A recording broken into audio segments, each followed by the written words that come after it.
Hi friends.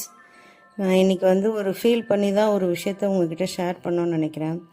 அதாவது கல்யாணத்துக்கு முன்னாடி என் அம்மாக்கிட்ட சண்டை போட்டாலோ, ஏதோ ஒரு எமர்ஜென்சியாக நம்ம சாப்பிடாம போனாலோ, நம்ம அம்மா நம்மளை திட்டி சாப்பிட வைப்பாங்க. ஆனால் இப்போது நமக்கு பசிக்கும். ஆனால் ஏதோ ஒரு சந்தர்ப்பத்தில் நம்ம கரெக்டான டைமுக்கு சாப்பிட முடியாது. ஏன்னா நம்ம அம்மான்ற இடத்துல நம்ம இருக்கோம், பசங்களுக்கு நம்ம தான் பார்த்து செய்கிறோம். இந்த வெளியூருக்கு படிக்க போகிறவங்க, வேலைக்கு போகிறவங்களுக்கு கேட்டு பாருங்கள். அவங்க எந்த அளவுக்கு ஃபுட்டை ஃபுட்டுக்கு நல்ல ஃபுட்டு கிடைக்காம, கரெக்டான டைமுக்கு ஃபுட்டு கிடைக்காம எவ்வளோ பேர் கஷ்டப்படுறாங்க.